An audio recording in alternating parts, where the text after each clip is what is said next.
All right, so we're gonna do a little Lightroom tutorial here on there's tons of Lightroom tutorials out there. I'm just gonna kind of go over like the basic stuff that I like the most. Um, you know, there's certain things that would allow you to get around quicker in Lightroom than otherwise. This is actually a really small screen, so I don't get to see like as much as what some people do on their larger monitors, but this is all I got right now. So anyway, um, first thing when up here, okay, so you've got library and you've got develop. Okay, there's a bunch of other ones here. You can put like book and then like slideshow and like all this stuff, but like literally, I've never ever used anything except for library and develop. So if you just right click on these, you can go through here and get rid of anything that you don't want, because it literally will make things run quicker if you just do this. Just get it down to these, and it will actually run a lot quicker. And the next thing to know is to learn the keys. Like your quick modifier keys. So the first one is G, will get you into the grid view, and then you can see all your photos. E gets you to the loop. This is called the loop view. So if you right click here, I think it shows you view options, or if you go here to view, let's see, loop view, grid view, and see it shows right here, G is grid, loop is E, compare is C. So if you wanted to select two images, or let's see, there's this. If you wanted to select two images like this, and then hit C, see it shows you the two, select and candidate. So those are your two views. Those are I use G a lot, I use E a lot, and then D gets you over to develop. Or you can if you just double click on an image, if you're in the grid view and you double click, or actually no, I'm sorry, it doesn't. If you just hit D, it gets you over to develop, which is where you do all your adjustments. And then the other one that I use a lot is R. R is to crop. And it brings up over here, so I'm going to reset the crop. So if I was just in my regular loop view and I hit R, it automatically goes to develop view. And from there, you can straighten stuff and kind of move stuff around. And it gives you a little preview over here, which is kind of handy. So like you can sit here and look at that other one if you kind of want to know like what it's going to look like afterwards, and then you just hit enter. So that's a good that's one I use a lot, R. And then what else do I use a lot? Really, I mean V turns it black and white, and obviously Command Z is undo. So anything you want to, if you do something you don't like, you want to undo it. And then the other thing that I use a lot is the ratings. So like as I'm going through my images, here and picking which ones I want. So let's see there. Now they're all looking. So I'll hit 5. I'll set that to 5, and then I'll go to the next one. Now they're all down. They're all looking, except for that one guy. Now they're looking.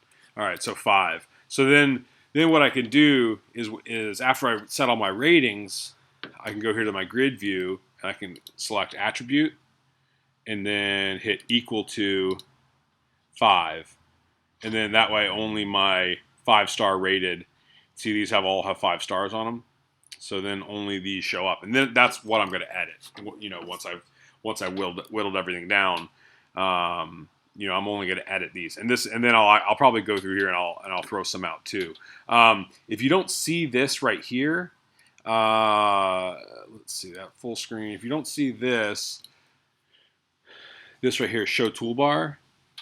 So if you're in grid view and you don't see that, just go up here to view and then show filter bar, and that shows this. And you really always want to have this up. Like this is a very handy tool to be able to have this little bar here.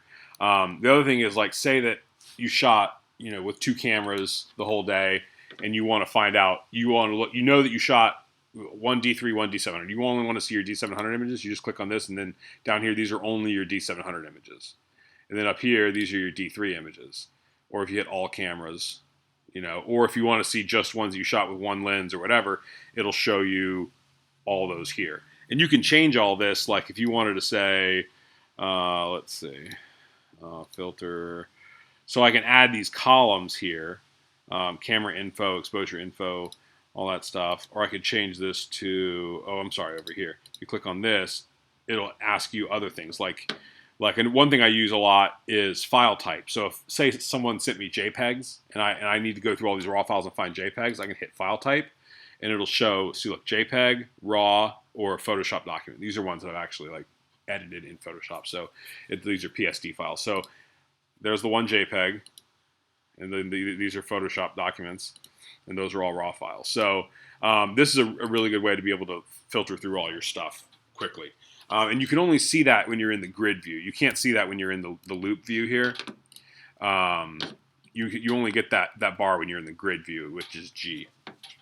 Okay, so let me show you a couple things. One of the cool things I like about Lightroom is when you import stuff, you have the ability to like import things like and add develop settings like before you even get working on them. Like as they're importing, it'll put whatever adjustments you want. Okay, so and let me show you exactly how to set those. So this photo right here, I have nothing done to it. Okay, actually it does have some stuff done, so I'm going to hit reset. So this is exactly how it came out of the camera right here. Okay, so the first thing I do is whenever I bring everything into, I set my white balance to auto, and that way it's like it gets it pretty close. It's not always exact, but say that I shot something in RAW and it was further off than I thought it was going to be. Then auto can sometimes get it pretty close. So I'll hit auto. Okay.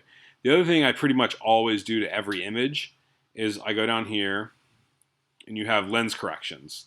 Okay. If you don't see this, then it's probably like been expanded like that.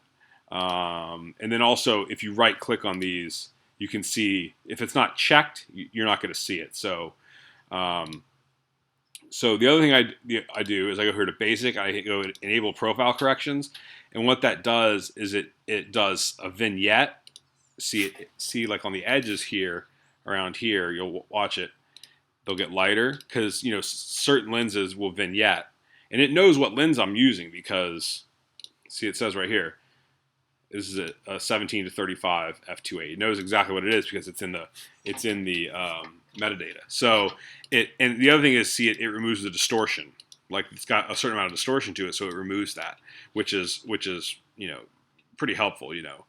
So I always do that to every image. And the other thing I always do is see here, camera calibration. This, when you bring this in, it comes in as Adobe standard, and I like mine to be on this camera neutral V4. Okay, and see how it just kind of flattened everything out. Like, see, that's Adobe standard, and see how like this is a little more blown out here. It's a little like the highlights, and it's a little more contrasty. And then if I go here to camera neutral V4, it's just a slightly flatter. It's just a slightly more flat, more shadow detail and stuff like that. So those things right there. And then the other thing I do is I always bring my blacks down. Okay. So if you look at the difference between where I started, like with the black, generally the blacks I bring down, and the other thing I'll do is I'll usually come down here and I'll just usually add just a little bit of sharpening, and I do that stuff to every image, like no matter what, like I always do those same things. Okay, so now that I've done that, you go over here to presets, okay, and so you have these user presets, okay. What you do is you go here to the plus sign, and you're going to make a new preset. I'm going to call this Screenflow Demo. I'm just going to call this Screenflow Demo. And see, these are all the things that I've selected. Okay, so like I did white balance, I did my blacks, I did some sharpening, I did calibration, which is the lens calibration or lens correction, and then calibration is your picture profile that you applied. So I'm going to hit create, and now right here at the bottom it says Screenflow Demo. Okay, So let's remember that. So, okay, so from here, when I go back to my import screen, now let's see. I'm going to select Dropbox. So these are some DNG. These are actually DNG files. So these probably wouldn't be the best example because these already have edits applied to them. So, but for instance, say I'm gonna uncheck all. I'm just gonna check. Actually, here, let me do this. I'm gonna do this. I'm gonna select these three, and I'm gonna let's see. I'm gonna add. Typically, whenever you you're gonna be coming from a like a memory card, like from a card reader. This would say your card reader, and then you're going to go to your where you want them to go. Okay, so and of course, if you probably watched a bunch of videos on YouTube already, you've probably already seen all this on how to like use this. How to go from here to import to here.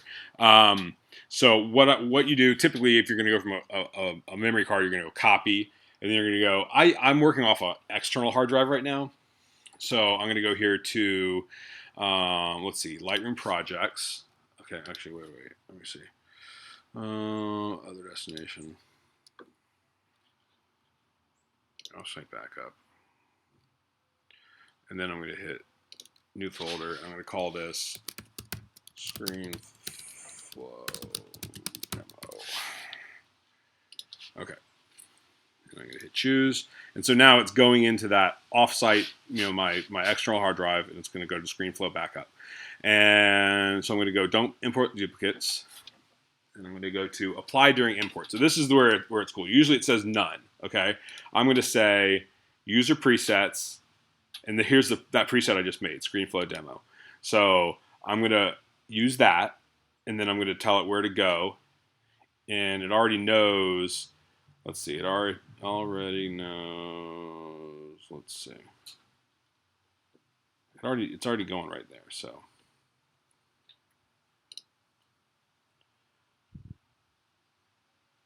where is it? I just saw it. Screenflow demo. Okay, cool. All right, so those four, and they're going to copy into there. And so when I hit import, then I'm going to go down here and see Screenflow demo. Here's these four images. Okay, so when I brought these in, they automatically had the these develop settings. So see right here, the blacks are already down, and then my sharpening is up.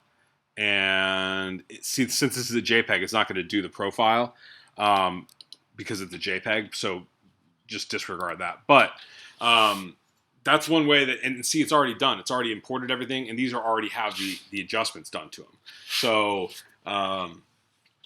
that's one way that you can kind of get a jump on your editing. If you know that you're going to do that stuff to every photo, then just go ahead and make a preset, and then whenever you apply that, and see this, it's got this little plus thing right here, so that means it's already been done. That's a good way that if you're going to do like a huge wedding, if you're going to do a bunch of stuff or a bunch of photos, you might as well just go ahead and have a preset of that does your white balance and stuff like that. And from there, you can go ahead and tweak, warm this up slightly, maybe it's a little bit green. So yeah, and so you can go ahead and do all that. So that's like the main, that like changed my workflow whenever I figured that out. The other thing that I use a lot, I don't use it a lot, but I'll use it here and there, is there's this right here, which is called a gradient. And so this is like a selective adjustment. So say you had like a sky up here that was like a little brighter and you wanted to darken it. What you can do is you select this here, you go here to the top, and when you pull this down, see now you're only adjusting this top area. So see now when I bring this down, only the top gets brighter or darker. And you can do that. You can only warm that area or cool that area. I mean, obviously this is like showing, drastic changes. But that's a big, let's see. And obviously you can go back Undo temperature. Okay, cool. So that's a big time saver. And another one is this one here. See, this is the good thing is that like you used to not only be able to do this stuff in Photoshop, and now the fact that you can do it in Lightroom is like huge. Like you don't have to take this stuff into Photoshop. So this one here is just like this, but it's called a radial brush. And if you mouse over, you can see radial filter. So if you start here and just adjust this, and you can move this around too. And see now you're adjusting anything that's outside of that. You're changing. So sometimes you just want to like just do a little a little effect that isn't affecting where you've selected. So that's a good one.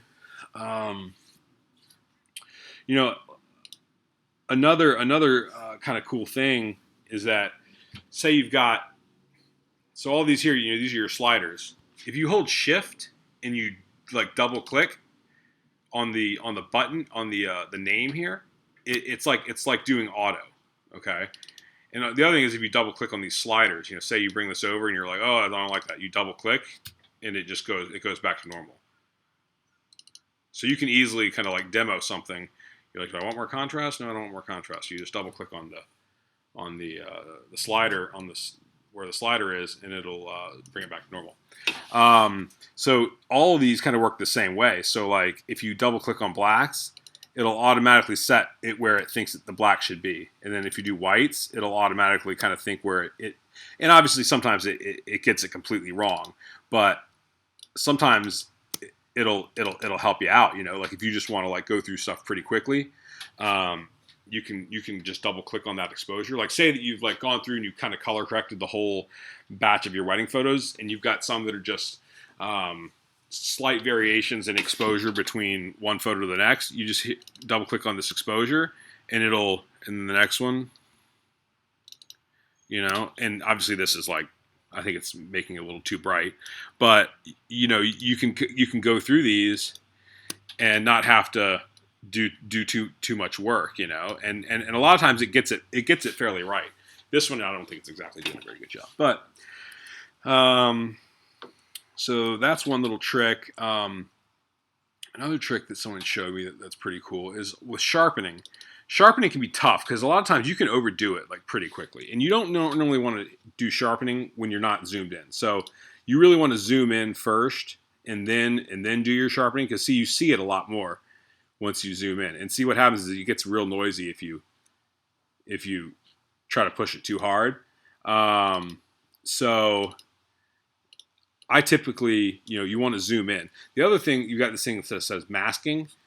So I'm going to reset this and see this masking here. Well, you can't really see what it does, but what it's doing is it's masking out areas of no detail. But if you hold Option and then you move this over, okay, let's do it. See it gives you this like, all the black areas, it's not going to do any sharpening to, but all the white areas it will. So with zero masking, it's going to do the whole image. With the masking all the way over, it's going to do very little. So what you can do is it's like adjusting the threshold of where it's gonna sharpen. So if you move this over to like there, and then you apply your sharpening, it's only sharpening the edges. So it's not going to do anything out here where it knows there's no detail, where you masked it out. It's only going to do just the edges, and it can help. Let me see. Let me show you the difference here. So now it doesn't see. It's not affecting back here. It's not affecting these background areas. It's only affecting the edges, which is where you notice the sharpening. So it can really help to help clean up your image. And this was kind of a noisy image to begin with, so I'm going to shot at 1600. The other thing is that the other quick key I use all the time is Z. Like whenever you want to zoom in on something, you can either click or you can just zoom in. So I mean, really, those are like the ones I use pretty much all the time. After you've got all your photos done, you go back here to your G mode, your grid view, and you Command A, it selects all the images. Command D will deselect them. Command A, and that's the same with any Mac. Like if you're in Finder and you're looking at like a bunch of photos, and you want to select a bunch or delete a bunch or whatever. Command A will select everything. Command D will select nothing. Is deselect. So Command A, and then whenever you go up here to export, let me show you some of the export stuff real quick. So this is this is your export window. You can select where you want things to go. Generally, I just go to my desktop, and then I'm going to put in subfolder Screenflow demo, and then you can rename stuff here. You can rename stuff here as it exports. I typically don't like to do that. What I'll do is I'll export stuff before I'll rename it before I export it. So now that I've selected these, one thing you can do is you go up here to metadata. Oh, sorry, library, rename photos, and I'm going to call them Screenflow demo. And you can change like what you want your file naming. You can go here, custom name plus sequence, or like your date plus file name, or your file name plus a sequence, or you can hit edit and you can go through, and I've got mine as custom text and then a sequence, okay? And then you can even add stuff like Screenflow. Okay, so whenever I go in here, I'm going to go in here, and I'm going to call this Nate. And so what it does, it automatically says Nate 001 Screenflow. And then, so the next one will be Nate 002 Screenflow. So if I hit OK, now whenever you click on it, now you see the Nate 002 Screenflow. This one is 001. So I do that because I'd rather rename it in Lightroom and be able to, when a customer says, hey, I want image number 58. Well, I know that in Lightroom, my image number 58 is their image number 58. It's not like this is still like DSC underscore 1020 or something. It's not something obscure like that I have to kind of correlate the two together. So the last thing I do before I export is I rename. I've got these are the 500 images that they're going to get for the wedding. I select them all, I rename them, and then it's sequential all the way. And then whenever I export it, I'll go here to File, Export, and I don't even have to rename, because see, this is already the name. If I hit rename, then I can put in my own custom thing, but I'm just going to leave it as, because I've already done it. And then you can select your format here. DNGs are very helpful if you're going to send them to like another photographer where they might need to like do a little bit of like, of their own editing style or whatever. Because JPEGs are, they're far less editable once you've, sure, you edit it from a RAW and you made it a JPEG, but once you made it a JPEG, they can't quite edit it as much as they might like down the road. So you make it a DNG, and it's still a RAW file, and it's still very editable. So if you go here to JPEG, and this is your quality slider, 100 is like 0 compression, and then obviously the further down you go, the more compression there's going to be. As a general rule, you can't tell the difference between like 90 and 100, but the file size drops dramatically. So like when you export a RAW file, like full resolution to to your hard drive, if you export it as 100, you might end up with like 20 meg files. Whereas if you just go down to 90, like they'll be probably like 5 or 6 megs, which is like a huge difference whenever you're gonna say you're gonna upload or whatever. But you literally cannot even tell the difference between 90 and 100. So, and that goes the same in Photoshop. In Photoshop, it goes from like 12, it goes 1 to 12, and between 12 to 10, you literally can't tell the difference. So sometimes you'll see print. Like labs will say, send us level 10 JPEGs, which that means don't send us the level 12, which is like the highest. Like just send us level 10, and that's like absolutely fine. Like there's no decrease in quality at all. Color space, these are your choices: sRGB, Adobe RGB, or ProPhoto RGB. For printing, again, you'll see most labs will say send us sRGB, and like that's like absolutely fine. This is one thing that a lot of people don't understand is image sizing. So you can tell it to like fit within like a certain size. I always do long edge right here and just tell it, so if you're working with a file that's like 6,000 pixels wide, like your D750s and like 5D Mark IIIs and stuff like that, if you want to cut that down, you can cut that down to 4,000, 3,000, 2,000, whatever. Web size, I always do like 1,000 pixels. And resolution literally does not matter like one bit. This right here, resolution, you can set it to like whatever obscure number you want. It literally doesn't matter for web stuff, and it really doesn't even matter for print stuff, because 1,000 pixels is always 1,000 pixels. Like, 6,000 pixels is always 6,000 pixels. The resolution only is read by like Photoshop, and that's really about it. So like I always tell people, like, don't even look at this. Don't even look at this whenever people say they need a 300 DPI. Like, it doesn't matter. Just export it at 1,000, and or export it at whatever pixels you want, and then that's it. There's no need for Lightroom to even have this box. Like, I don't know why they did it.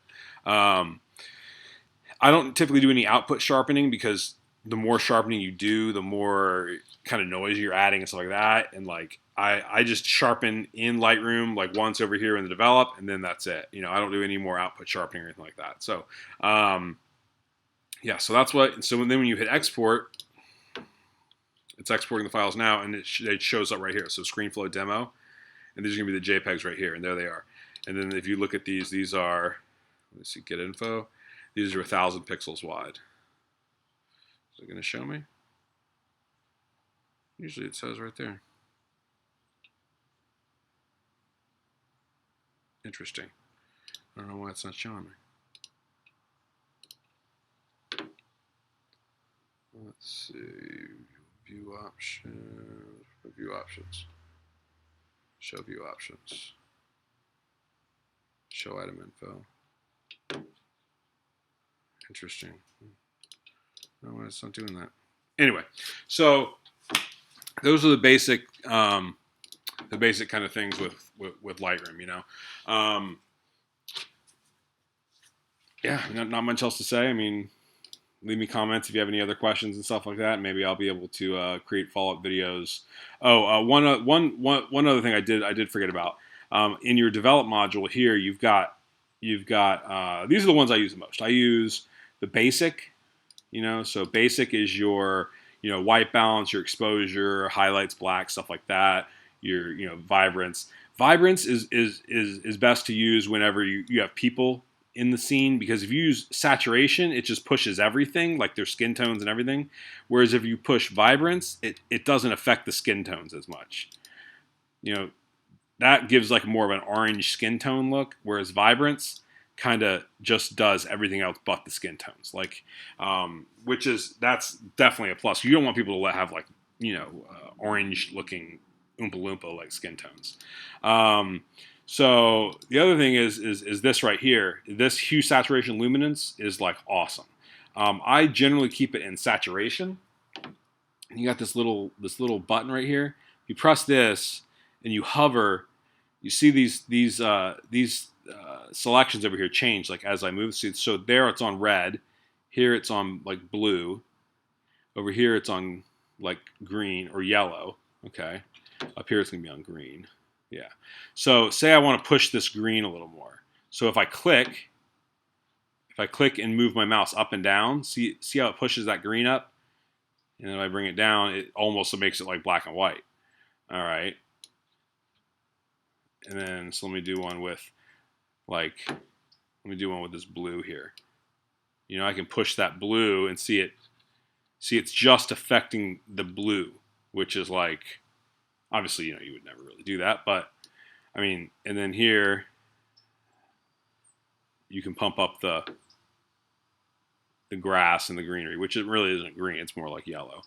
But I mean, that's like it's definitely a cool way to do some to pump up only certain areas. Like so, like a blue sky is one way where place where it excels. You know, blue skies, like you can make a blue sky look crazy just by hovering over, and you don't have to use this little hover tool. You can just, if you know like that you want the blues, you just go over here to the blues and just move that slider, you know, or on the reds, like on her sweater, you know. So, but it'll also affect like, you know, skin, because this has a little bit of red in it. His face has a little red, you know. So when you bring it down, it's gonna make his face look kind of weird, you know. So yeah, so that's about it. What's up, buddy? Boy just woke up from his nap. All right, I'm off.